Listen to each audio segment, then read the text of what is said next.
Hello.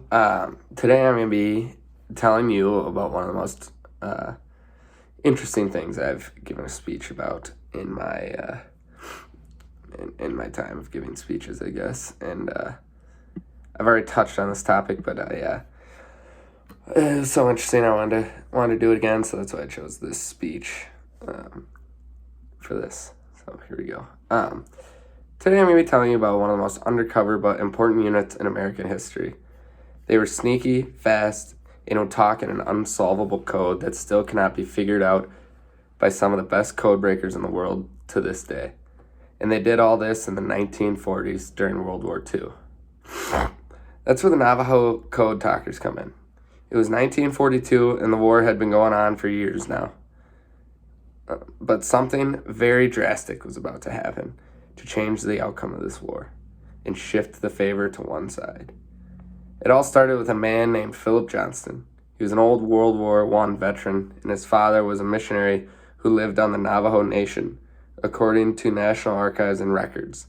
Johnston's ideas came to him from an article he was reading that talked about how the Army would use Native American soldiers as signalmen during battle. And after reading this, the idea came to him. Johnston knew from growing up on the Navajo Nation, and being around the culture and the language and understanding it, that it should be the military code. He explained to the Major James E. Jones that the Navajo language was an unknown language to other tribes and any people in the world. Only if you're a Navajo, you're the only one who knows how to speak that language or how to decode it or any of that. Obviously, Major Jones was skeptical, but I just have a random old veteran coming to him, giving him this idea.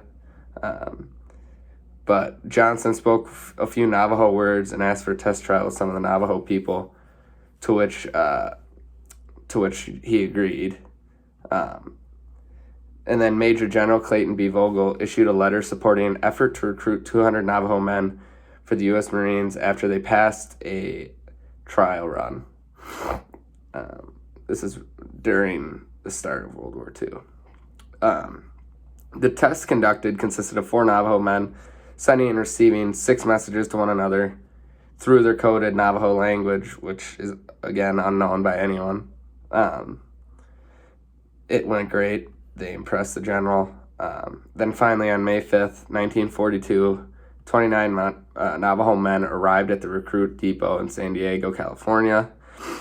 Once at the depot, they began a course to perfect the code. This was 29 Navajo men that it initially started with. They spent months developing this code. Many of you might be wondering how the code works. Well, the Navajo radio code comprised words selected from the Navajo language and applied to military phrases. So the initial code featured 211 terms, and during the course of World War II, it expanded to 411. And then while I was doing research about this, I was reading an article by AZ Central, because that's where the Navajo tribe is from. And I learned that the Navajo code talkers did not only create terms, but create a complete alphabet. They did this by having the Navajo words spell out one of the 26 letters of the alphabet when translated to English. Before the end of the war, the alphabet was expanded to 44 words. By assigning more words to frequently repeated letters, so like AA or BB. So you may ask, who are these 29 Navajo men who created this code, this groundbreaking system? I asked myself this too while researching, and I learned from numerous websites, but the best was Task and Purpose, that they're just normal, everyday Navajo men who knew the code, obviously, because they're Navajo men, and they went in and successfully created the code, and it worked. And they were successful because they provided a fast, secure, error-free line of communication by telephone and radio.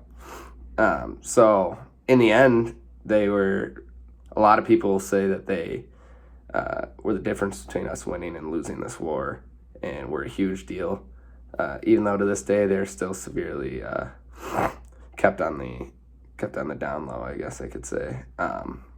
they aren't celebrated very much. It was a secret mission, so obviously, so the code can never get taken or decoded. But it was very important and very, very interesting to research, and probably completely changed the world to this day as we know it, or at least our country. So thank you.